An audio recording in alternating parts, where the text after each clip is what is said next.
हरिनगर नाम के एक छोटे से गांव में केशव और उसकी माँ रहा करते थे। केशव एक बहुत ही भोला भाला और मासूम लड़का था।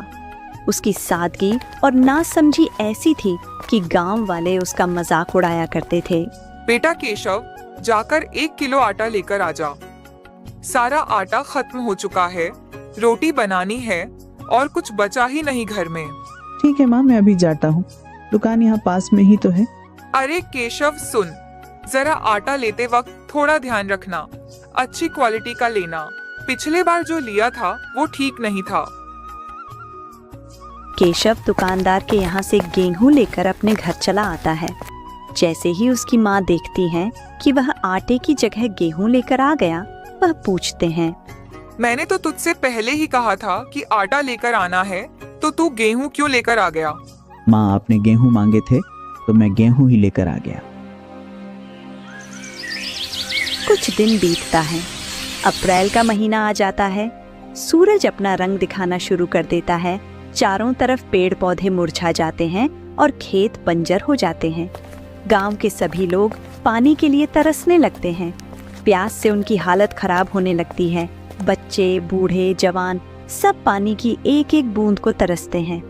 ऐसे में गांव का एक सेठ, जिसकी जमीन पर किसी चमत्कार से थोड़ा पानी बचा रहता है, वह उस पानी को ऊंचे दामों पर बेचना शुरू कर देता है। सेठ जी, पानी भी कोई बेचने की चीज होती है? ये तो ऊपर वाले की देन है, प्रकृति का वरदान है जो सबके लिए खुला होना चाहिए। आप इसे क्यों बेच रहे हैं? ये पानी आपकी मेहनत से नहीं भरा, ये तो बारिश का पानी है। अरे श्याम, ये मेरी जमीन पर है तो मेरा हक हुआ ना, और मैं अपनी चीज का जो मन करे वो कर सकता हूँ। अगर पानी चाहिए तो दाम चुका, वरना आगे बढ़। बहुत लोग लाइन में खड़े हैं खरीदने के लिए। सेठ जी, ये सब सूखा पड़ने की वजह से हो रहा है। अगर कुएं, तालाब और नदियां भरी होती तो कोई आपसे पानी क्यों खरीदता? आपने हमेशा अपने फायदे के बारे में सोचा, गांव की भलाई के लिए कभी कुछ नहीं किया। लेकिन याद रखिए, ऊपर वाला सब देख रहा है। अगर हमारे कुएं तालाब न सूखे होते तो हमें आपकी दुकान पर आने की जरूरत ही न पड़ती। केशव पानी लेने चला जाता है। अरे सेठ जी, एक घड़ा पानी दीजिए। कितने का दिया है? एक घड़ा पानी 10 रुपए का है। अरे सेठ जी, ये क्या माजरा है? कल ही तो आपने मेरे हाथ में एक घड़ा पकड़ाया था, और वो भी 5 रुपए में। आज सुबह सुबह दाम 2 गुना कैसे हो गया? 10 का कैसे कर दिया? ये तो सरासर अन्याय है। अरे भाई, यूं ही अन्याय व्याय चिल्लाने से कुछ नहीं होगा। पहले जरा सुन तो लो। पानी खत्म हो रहा है, समझे? टैंकर आने बंद हो गए हैं, नदियां सूख चुकी हैं और कुएं बंजर पड़े हैं। ऐसे में दाम तो बढ़ेंगे ही। कल 5 का था, आज 10 का है। ये बाजार का नियम है, मेरी मजबूरी है। लेना है तो लो, वरना और भी लोग लाइन में खड़े हैं बेकरार। केशव घड़े में पानी लेकर घर आ जाता है।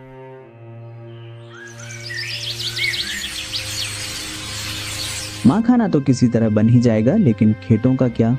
पूरा खेत सूख चुका है। हरियाली तो जैसे हमसे रूठ ही गई हो।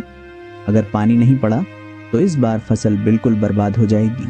बेटा, हालात तो सच में बहुत खराब हो चुके हैं। पहले जब सूखा पड़ता था तो पास के गांवों से मदद मिल जाती थी, लेकिन अब तो वहां भी पानी का अकाल पड़ चुका है। कुछ ही दिनों में सेठ के तालाब का पानी भी पूरी तरह सूख गया, जिससे अब पूरे गांव को पानी की भारी किल्लत से जूझना पड़ रहा है। हालात दिन ब दिन बदतर होते जा रहे थे।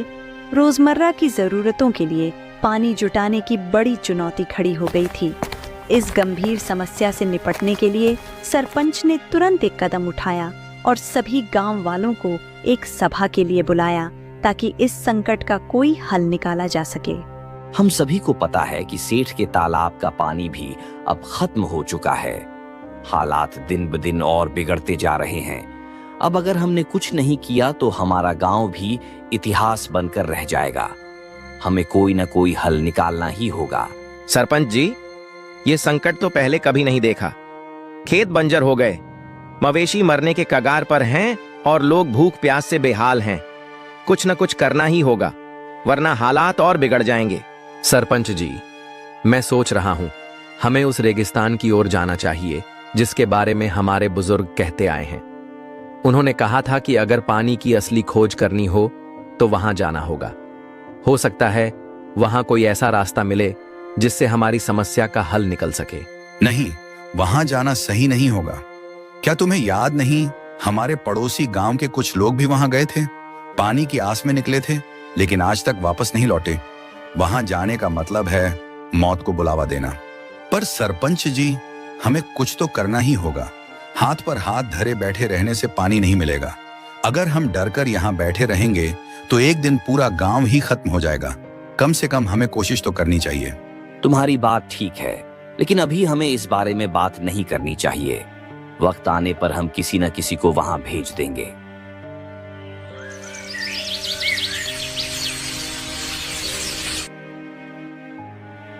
तुमने देखा बहन, तालाब पूरी तरह सूख चुका है। अब हम पानी कहाँ से लाएंगे? घर में पीने तक का पानी नहीं बचा और मवेशियों को भी पानी नहीं मिल रहा।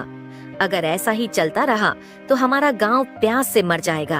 हाँ बहन, मैंने भी देखा, हालत तो बहुत ही खराब होती जा रही है।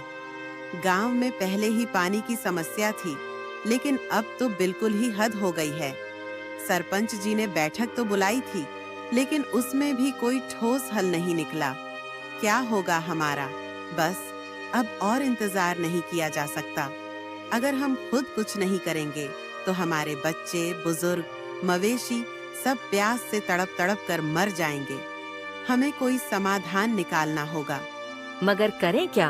बारिश भी समय पर नहीं हो रही और बाकी जलस्रोत भी सूखते जा रहे हैं। अगर कहीं पानी बचा भी है तो वहां तक पहुंचना आसान नहीं। केशव के माँ की तबीयत पानी न मिलने के कारण बहुत ज्यादा खराब हो जाती है। उनकी हालत दिन ब दिन बिगड़ती जा रही है क्योंकि पानी की कमी के कारण उन्हें कमजोरी और थकान महसूस हो रही है। बेटा, अब तो लगता है कि इसी प्यास के साथ हमें जाना होगा। ये पानी की कमी अब हमारी किस्मत बन चुकी है। नहीं माँ जी, आप ऐसा मत कहिए। मैं आपको मरने नहीं दूंगा। मैं कुछ ना कुछ इंतजाम जरूर करूंगा। जब तक मेरे अंदर सांस है, मैं हार नहीं मानूंगा। केशव, बेटा, सारा गांव पानी की समस्या से जूझ रहा है। मुखिया जी भी क्या करेंगे? जब खुद उनके पास कोई हल नहीं तो हमें क्या रास्ता दिखाएंगे? नहीं माँ, मैं हार नहीं मान सकता। मैं अभी मुखिया जी के पास जाऊंगा, पंचायत से बात करूंगा, सरकार तक अपनी आवाज पहुंचाऊंगा। अगर जरूरत पड़ी तो कुआं खुदवाऊंगा, पहाड़ से पानी लाने की कोशिश करूंगा। केशव मुखिया जी के पास जाता है और उनसे कहता है, मुखिया जी, खेत बंजर हो गए हैं, कुएं सूख चुके हैं और अब मेरे माँ जी इस हालत में हैं कि अगर उन्हें पानी नहीं मिला तो वे बच नहीं पाएंगी। केशव, तू बहुत मासूम है। मैं समझ सकता हूँ कि अपने माँ जी को बचाने के लिए तू कुछ भी करने को तैयार है, लेकिन सोच, जब पूरे गांव में ही पानी नहीं है तो तुझे अपने माँ जी के लिए पानी कहाँ से मिलेगा? लेकिन मुखिया जी, इसका कोई ना कोई रास्ता तो होगा। हम ऐसे ही हाथ पर हाथ रखकर नहीं बैठ सकते। अगर पानी नहीं है तो हमें उसे खोजना होगा। मैं अपनी माँ जी को मरते हुए नहीं देख सकता। बेटा, एक रास्ता है, पर वह रास्ता बहुत खतरनाक है। मैंने अपने बड़े बुजुर्गों से सुना है कि पास के रेगिस्तान में एक तालाब है, लेकिन वह कोई आम तालाब नहीं है। वहां एक जादूगरनी रहती है। वही गांव में पानी पहुंचाती थी, लेकिन वर्षों से कोई वहां जाने की हिम्मत नहीं कर पाया। अगर वह तालाब सच में मौजूद है तो मुखिया जी, तो मैं वहां जाऊंगा। मैं पानी लेकर लौटूंगा, चाहे कुछ भी हो जाए। बेटा, वहां जाना आसान नहीं है। जो भी वहां गया वह फिर कभी वापस नहीं आया। रेगिस्तान की रेत लील जाती है लोगों को, और वह जादूगरनी, उसकी शक्तियों का कोई अंदाजा नहीं है। मैं तुझे वहां अकेले नहीं जाने दूंगा। यह रास्ता खतरनाक है, लेकिन अगर तूने फैसला कर ही लिया है तो मैं अपनी बेटी को भी तेरे साथ भेजूंगा। तभी मुखिया जी की बेटी आती है। पिताजी, मैं तैयार हूँ। अगर गांव और केशव के माँ को बचाने के लिए मुझे इस रास्ते पर जाना पड़े तो मैं जाऊंगी। लेकिन मैं अकेले ही जा सकता हूँ। मैं तुम्हें इस खतरे में नहीं डाल सकता। नहीं बेटा, ये कोई साधारण यात्रा नहीं है। ये एक परीक्षा है और इसमें साथ देने वाला जरूरी है। मेरी बेटी निडर है और वो तेरा साथ देगी।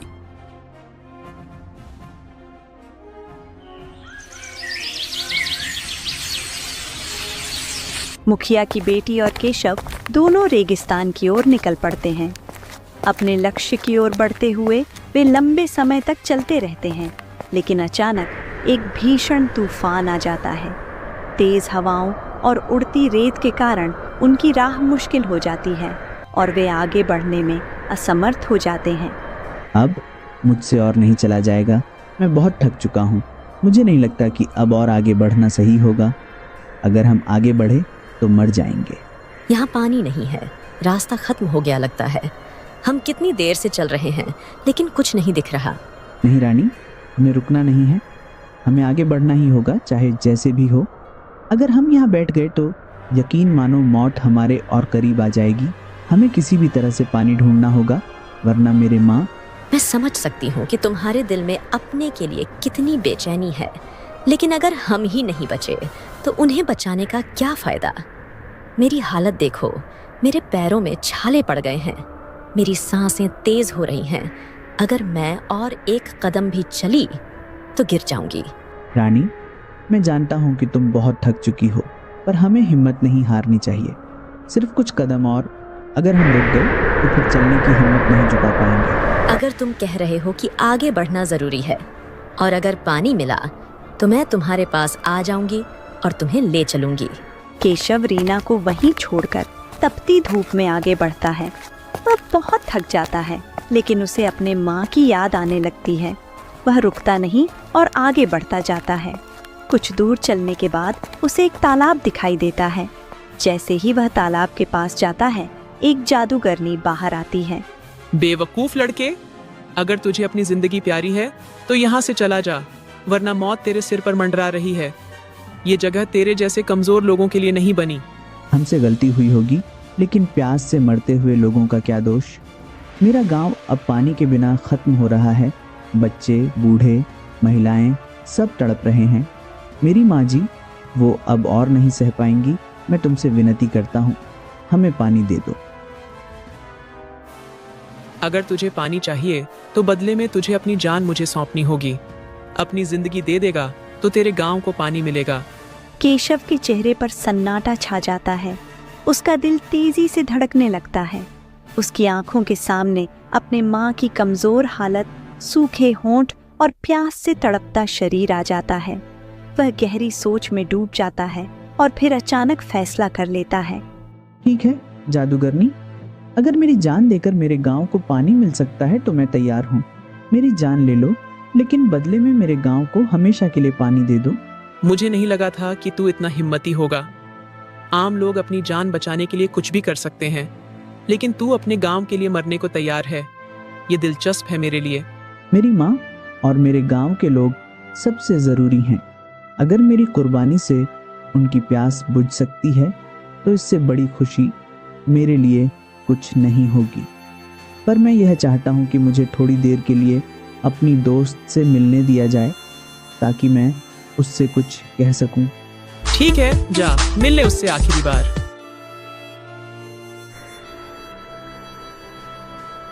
रीना, मेरे माँ से कहना कि उनका केशव बेवकूफ नहीं था, हिम्मत वाला था। उसने अपने गांव के लिए अपनी जान कुर्बान कर दी, लेकिन कभी हार नहीं मानी।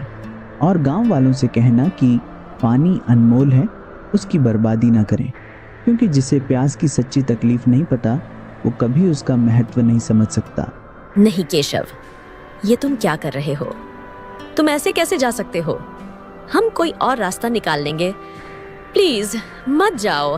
रानी, तुम बहुत बहादुर हो। तुम्हारा बहुत बहुत धन्यवाद कि तुम मेरे साथ यहाँ तक आई। तुमने हर कदम पर मेरा साथ दिया, मेरी हिम्मत बढ़ाई, लेकिन अब मेरी राह अलग है। अगर तुम नहीं रहे तो तुम्हारी माँ का क्या होगा?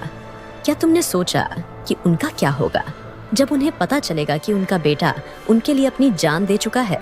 मैं जानता हूँ रानी, यह आसान नहीं होगा, पर यह जरूरी है।